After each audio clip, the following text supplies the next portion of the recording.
She found the wanted poster with her mother's face on it, and the note, "Turn me in, you'll be rich."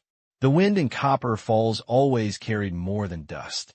Clara had learned this lesson young, watching tumbleweeds roll past their little house on the edge of town like messengers bearing news from places she would never see. The wind brought stories of rain that never came, promises of prosperity that turned to ash, and sometimes, if you knew how to listen, secrets that were better left buried. She was 17 the morning she found the poster, old enough to understand what it meant, but young enough to wish she didn't. The floorboard had been loose for months, creaking under her mother's feet every morning when she made coffee in the pre-dawn darkness. Clara had meant to fix it, had gathered the nails, and borrowed a hammer from old Mr. Peterson next door. But somehow there was always something else that needed doing first: water to fetch, washing to hang, vegetables to tend in their struggling garden behind the house. It was the wind that finally made the decision for her, rattling the loose board until it lifted like a mouth opening to speak. The space beneath was small and dark, just big enough for a few treasures or a handful of secrets. Clara expected to find nothing more interesting than mouse droppings and maybe a lost button. Instead, her fingers closed around a bundle of papers tied with string that had once been white, but now looked the color of old bones. The first paper was a letter, written in her mother's careful hand, but addressed to someone named Elizabeth Thorne. Clara had never heard that name before, though something about it made her stomach tighten like a fist. The letter spoke of debts and dangers, of moving on before questions could be asked. It was signed with a name that was not her mother's. The second paper was a birth certificate for a baby girl named Clara Thorne, born to Elizabeth Thorne in a town Clara had never heard of, 3 states away from where she thought she had been born. The third paper made her hands shake so badly she nearly dropped it. Wanted, dead or alive, Elizabeth Blackbird Thorne, 5,000 reward, armed, an extremely dangerous murder. Robbery. Arson. The face on the poster was younger, harder around the edges, but unmistakable. It was her mother's face, staring back at her from yellowed paper with eyes that held none of the gentle patience Clara had known all her life. This woman looked like someone who could kill without blinking, who could burn down a world and walk away whistling. Clara sat on the kitchen floor, the papers scattered around her like the pieces of a life that had just broken apart. Outside, she could hear her mother humming as she worked in the garden, the same tune she had hummed every morning for as long as Clara could remember. It was a pretty tune, gentle and sad, the kind a mother might sing to comfort a frightened child. Now it sounded like a song someone might hum while digging graves. The footsteps on the front porch made Clara's heart jump into her throat. She scrambled to gather the papers, shoving them back into their hiding place just as the door opened and her mother stepped inside, wiping dirt from her hands on the apron that never seemed to get clean. "Morning, sweet girl," her mother said, the same greeting she had used every day for 17 years. "Coffee's getting cold." Clara looked at this woman who had raised her, who had taught her to read and sew and survive in a world that was hard on women alone. She looked at the gentle hands that had braided her hair and tended her fevers, hands that, according to the poster, had also pulled triggers and lit fires and taken lives. "I fixed the loose board," Clara heard herself say, though her voice sounded strange and far away. Her mother paused in hanging up her shawl, something sharp and watchful flickering across her face for just a moment before the familiar gentleness returned. "That's nice, dear. Been meaning to get to that myself." But Clara saw the way her mother's eyes went to the floor, saw the slight tension in her shoulders that had not been there a moment before. The woman who had raised her was still there, still real, but now Clara could see something else underneath, something careful and alert and dangerous. They sat at the kitchen table as they had every morning for years, sharing coffee and yesterday's bread while the sun climbed higher and the wind rattled the windows. But everything was different now, charged with the weight of unspoken truths and questions that Clara was not sure she wanted answered. Her mother chatted about the garden, about the weather, about Mrs. Henderson's sick cow, all the small talk that filled the spaces between sunrise and the real business of living. But Clara noticed things she had never noticed before. The way her mother's eyes never stopped moving, checking the windows and the door like she was expecting trouble. The way she kept her coffee cup in her left hand, leaving her right hand free. The way she sat with her back to the wall. "You're quiet this morning," her mother said, and there was something in her voice that might have been concern or might have been warning. "Just thinking," Clara replied, which was true enough. "Dangerous habit. Thinking too much," her mother said with a smile that did not quite reach her eyes. "Especially for young women. The world's got enough troubles without us borrowing more." Clara nodded and drank her coffee, tasting nothing but the bitter weight of secrets on her tongue. Outside, the wind picked up, rattling the loose shingles and carrying the scent of dust and distance, of places beyond the horizon where a woman might run when her past finally caught up with her. $5,000. Clara had never seen that much money in her life, had never imagined what it might feel like to hold such wealth in her hands. It was enough to buy a new life somewhere far from this dying town, enough to ensure she never went hungry or cold or lonely again. All she had to do was turn in the woman who had loved her, fed her, and raised her as her own. The woman who was also, apparently, a wanted killer named Blackbird Thorn. Clara watched her mother rise from the table and begin clearing the dishes, moving with the same quiet efficiency she had always admired. But now she wondered if that efficiency came from years of motherhood or years of staying one step ahead of the law. "I'll be in town today," her mother said, not looking at Clara. "Need to pick up supplies, and maybe have a word with the postmaster about that letter I've been expecting." "What letter?" Clara wanted to ask, but the words stuck in her throat like stones. Instead, she nodded and watched her mother gather her shawl and her basket, preparing to walk into town as she had dozens of times before. But this time, Clara found herself wondering if her mother would come back, or if she would simply keep walking until Copper Falls was nothing but a memory in the dust behind her. The door closed with a soft click, and Clara was alone with the wind and the secrets and the terrible weight of choices she was not ready to make. The garden told its own stories in the language of careful hands and patient hope. Clara sat on the back steps 3 days after finding the poster, watching her mother work among the struggling bean plants and wilted tomatoes. The drought had been hard on everything green in Copper Falls, but somehow their little plot survived when others withered. Her mother had a way with growing things, a gentle touch that coaxed life from reluctant soil. Those same hands had killed people. The poster said so in black letters that did not lie. "Hand me that watering can, sweet girl," her mother called without looking up, her voice the same warm honey it had always been. "These poor things need all the help they can get." Clara carried the can across the hard-packed earth, noting how her mother's fingers brushed hers in the exchange, soft, unmarked by the calluses that should have come from years of honest work. But then, trigger fingers stayed smooth if you knew how to hold a gun properly. The thought came unbidden and made Clara's stomach turn. She was starting to see violence in everything now, reading threat into the most innocent gestures. Her mother's quick smile might be calculating. Her gentle humming might be a code. Even her patience with the dying plants might be practice for something darker. "You've been quiet lately," her mother said, straightening with one hand pressed to her lower back. "Something troubling you?" "Everything," Clara wanted to say. The poster hidden beneath our kitchen floor. The name Elizabeth Thorne that tastes like poison on my tongue. The $5,000 that could buy me a new life if I had the courage to sell the only mother I've ever known. "Just tired," she said instead, which was not entirely a lie.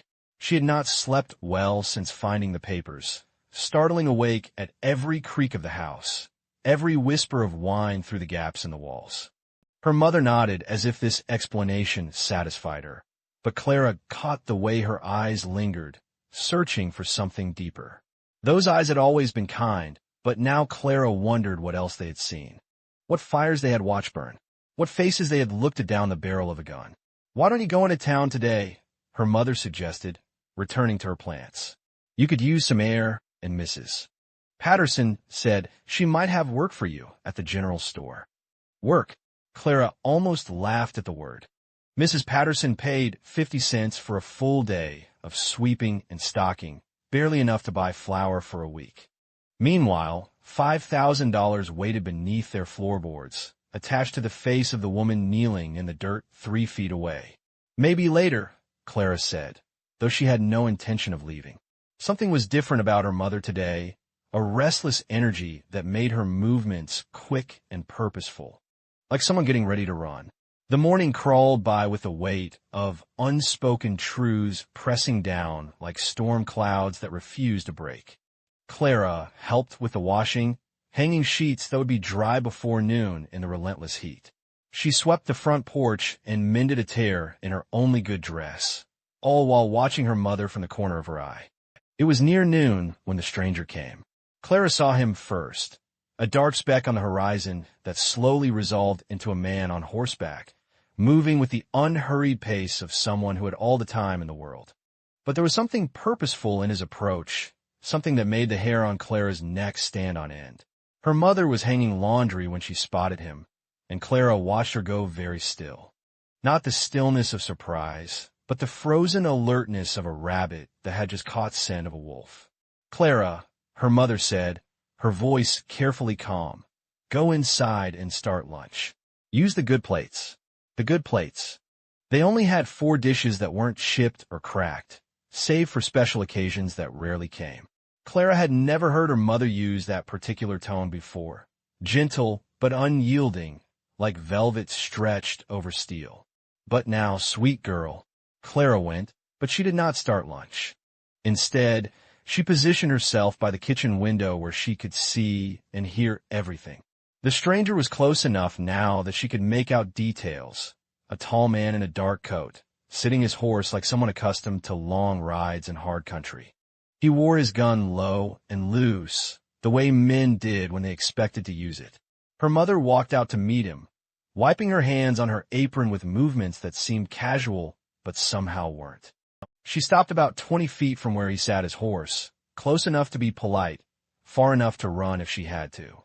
"Afternoon," the stranger called, touching the brim of his hat. "Name's Marshall Fletcher. I'm looking for someone, wondering if you might have seen her."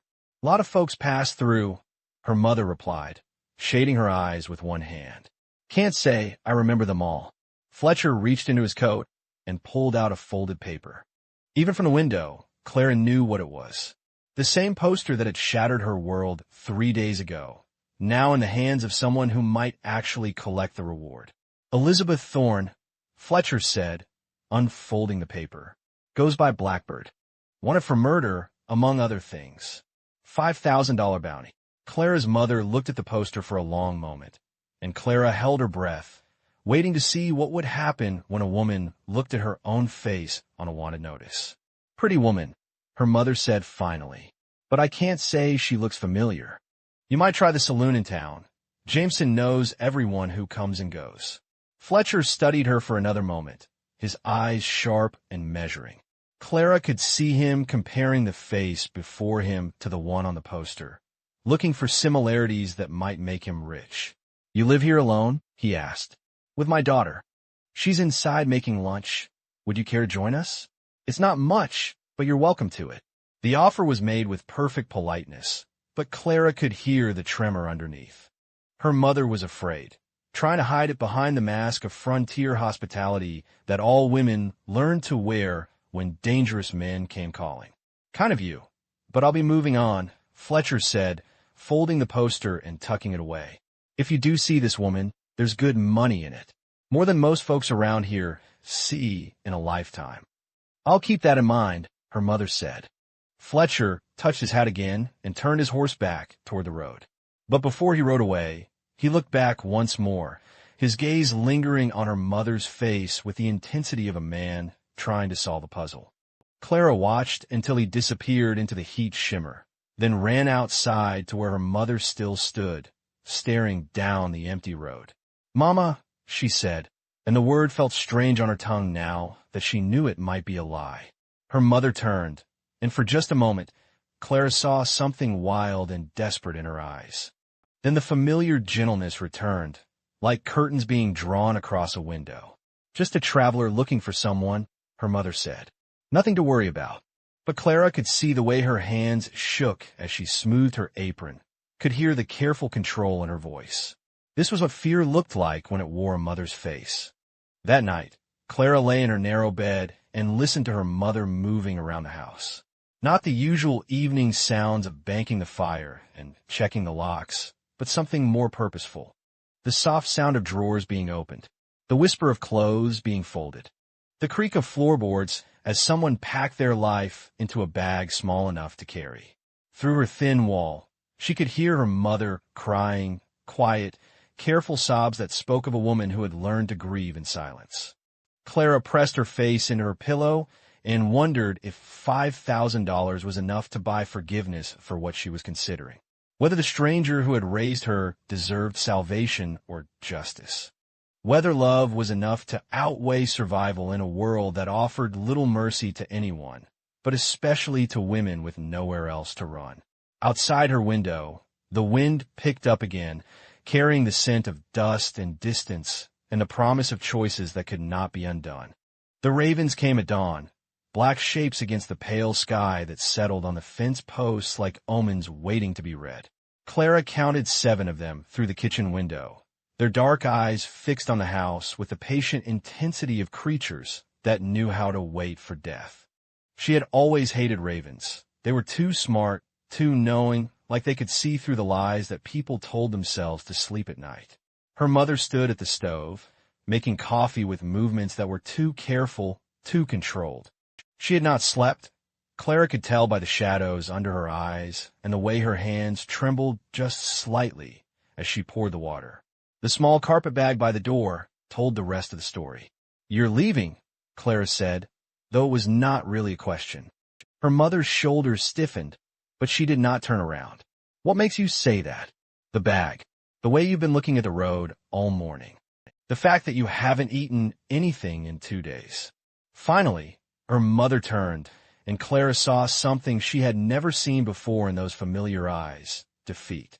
Not the gentle sadness that came with failed harvests or unpaid bills, but the deep, bone-weary exhaustion of someone who had been running for too long and could not run much farther. "How long have you known?" her mother asked. Clara felt something break loose in her chest, a knot of fear and anger and love that had been tightening for days. "Known what? That your name isn't really Sarah Mills? That we're not really from Kansas? That there's a $5,000 bounty on your head for murder?" Her mother closed her eyes and leaned against the counter as if the words had been blows. When she opened them again, they were wet with tears that she did not try to hide. 3 days, Clara continued, her voice rising despite her efforts to stay calm. "I've known for 3 days, and I've been going crazy trying to figure out what to do with it." "Where did you find it?" "Under the loose floorboard, along with the letter to Elizabeth Thorne and the birth certificate that says my real name isn't Clara Mills." Her mother, Elizabeth Blackbird, whoever she was, sank into one of the kitchen chairs as if her legs would no longer hold her weight. "I never wanted you to find out," she said, her voice barely above a whisper. "I thought I had hidden it well enough. Thought maybe we could have a few more years before." She gestured helplessly at the window, at the world beyond that was closing in on them with every passing hour. "Before what? Before they found us? Before I found out I was raised by a killer." The word hung between them like a blade, sharp and ugly and true. Clara had not meant to say it, but now that it was out, she could not take it back. Her mother flinched as if she had been struck, and Clara felt a stab of guilt that was immediately buried under a wave of anger. Why should she feel guilty? She was not the one who had built their life on lies. "Yes," her mother said simply. "Before they found us. Before you learned what I used to be." "Used to be?" Clara laughed, and the sound was bitter as burnt coffee. "Marshall Fletcher was here yesterday looking for Elizabeth Thorne. The bounty is still active. You're still wanted. So tell me, what exactly have you used to be?" Outside, one of the ravens called to its companions, a harsh cry that seemed to mock the idea of easy answers. Her mother stood and walked to the window, staring out at the blackbirds with an expression Clara could not read. "I was 17 when I killed my first man," she said, her voice steady now, almost matter of fact. "He was trying to force himself on me behind a saloon in Tombstone. I had a little knife I kept for cutting apples, and when he wouldn't stop, I put it between his ribs. Clara felt the blood drain from her face. This was not the gentle woman who had sung her to sleep, who had nursed her through fevers and taught her to read by lamplight. This was someone else entirely, someone who spoke of death like other people spoke of the weather. The law called it murder because he was a white man and I was nobody, her mother continued. So I ran. And when running wasn't enough, I learned to fight back. The name Blackbird came later, after I burned down a corrupt sheriff's office with him inside it. How many? Clara asked, though she was not sure she wanted to know. How many what? How many people did you kill? Her mother was quiet for a long time, watching the ravens shift and resettle on their perches. Enough, she said finally. Enough to earn that bounty. Enough to deserve whatever's coming for me. The sound of hoofbeats on the road made them both freeze. Through the window, Clara could see riders approaching. 3 of them this time, moving with the purposeful pace of men who knew exactly where they were going. Fletcher's back, her mother said, and there was no surprise in her voice. He must have wired for help, done some checking. Smart man. Clara watched the riders grow larger, and something cold settled in her stomach like a stone. What do? Her mother turned from the window and looked at Clara with eyes that were suddenly fierce, protective in a way a mother wolf might look when her den was threatened. You don't do anything. You're 17 years old, and you have a whole life ahead of you that doesn't have to be stained with my mistakes. But they'll arrest you. They'll hang you. Probably. Her mother picked up the carpet bag and checked the contents one more time. But you'll be safe. You'll have the reward money, and you can start over somewhere far from here. Maybe back east, where nobody knows the name Thorn.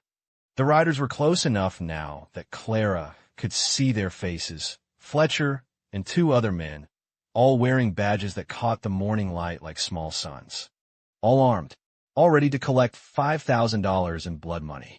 I can't, Clara said, and the words surprised her with their certainty. I can't turn you in. Then don't, her mother said gently. Just don't try to stop them when they come for me. But where will you go? What will you do? Her mother smiled then, the same sad, gentle smile Clara had known all her life. I'll run until I can't run anymore. And when they catch me, and they will catch me eventually, I'll try to die knowing that I loved you the best way I knew how. The riders were at the gate now, dismounting with the careful movements of men who expected trouble. Fletcher called out, his voice carrying clearly in the still morning air. Mrs. Mills. We'd like a word. Clara's mother set down the bag and walked to the mirror that hung beside the door. She smoothed her hair and straightened her dress, preparing to meet her fate with whatever dignity she could manage. When this is over, she said without looking at Clara, don't try to visit me in jail. Don't write letters. Don't waste your tears on someone who made her choices long before you were born. Mama, my name is Elizabeth Thorne, her mother said firmly. Remember that when they ask you questions. Remember that Sarah Mills was just a story I told myself for 7 years, and now the story is over. The knock on the door came like thunder, hard and impatient. Clara felt her heart hammering against her ribs as her mother walked across the kitchen, each step echoing like a countdown to the end of everything they had built together. But as her mother's hand touched the door handle, Clara made a choice that surprised them both. Wait, she said, and her voice was steady despite the fear that threatened to choke her. Just wait. Her mother turned, hope and terror warring in her eyes. Outside, the ravens took flight all at once, their wings dark against the morning sky as they scattered to the 4 winds, leaving behind only the empty fence posts and the sound of men with badges demanding justice that might look very much like revenge. The wanted poster lay crumpled in Clara's palm like a dying flower. Her mother's face stared back at her from the yellowed paper, younger, harder, with eyes that held no trace of the gentle woman who had sung lullabies and braided her hair by lamplight. The reward amount blazed across the bottom in bold black letters, $500. More money than Clara had ever seen. More than enough to buy a life somewhere else, somewhere clean. The note beneath, it was written in her mother's careful script, each letter formed with the precision of someone who had learned to write late in life. Turn me in. You'll be rich. Love always, Mama. Clara's hand shook as she read the words again. Outside the cabin, the wind moved through the mesquite like whispers of the dead. Her mother sat on the porch, mending a torn shirt with patient fingers, humming an old hymn about forgiveness. She looked so small against the vast emptiness of the desert, so ordinary. Not like someone who had robbed 3 banks and killed 2 men in the process. The morning sun cast long shadows across the dusty ground, and Clara remembered how her mother used to tell her that shadows were just the places where light couldn't reach. Now she wondered if some places were meant to stay dark, if some truths were too sharp to bear the brightness of day. "Coffee's getting cold," her mother called, not turning around.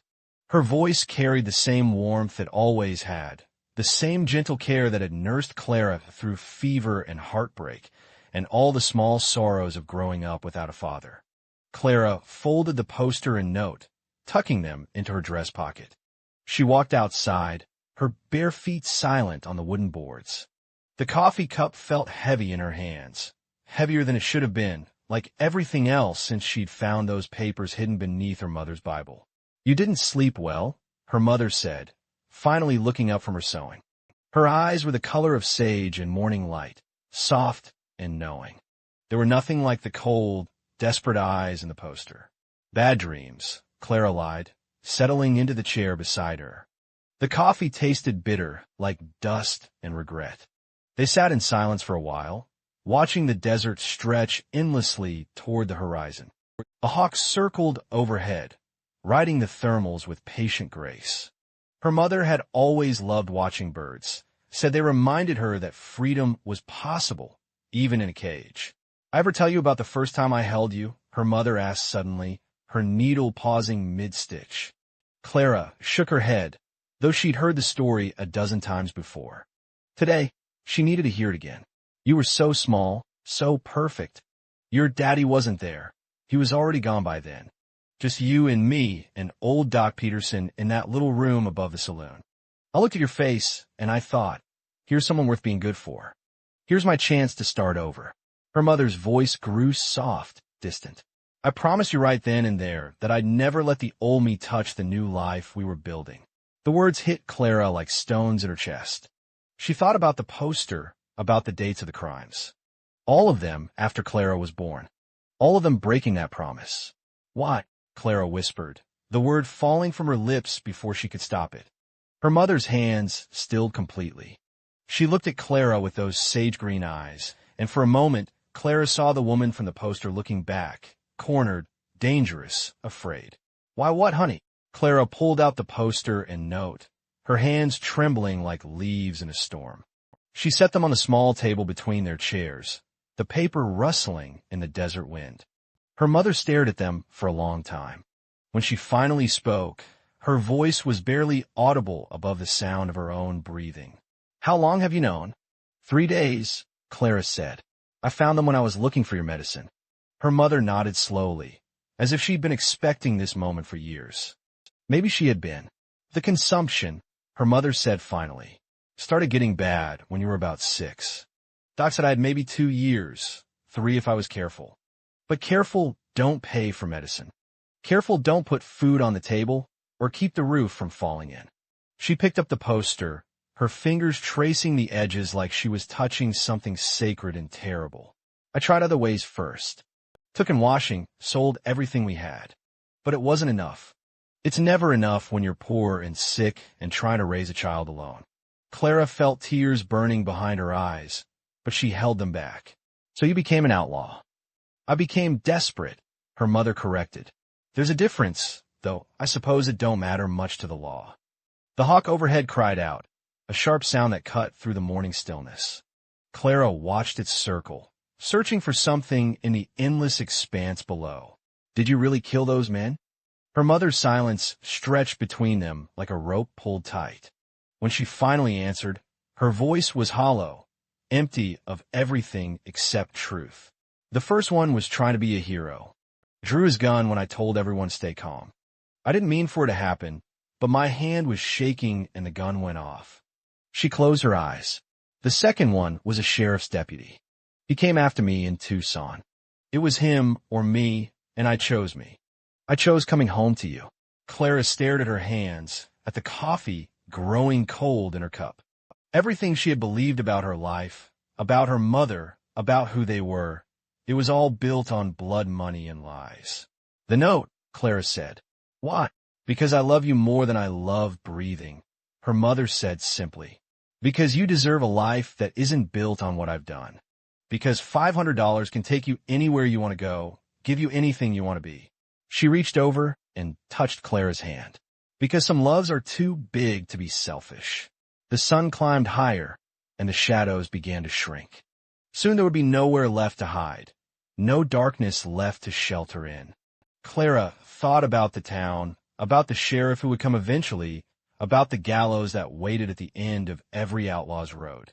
She thought about love and sacrifice and the weight of choices that could never be undone.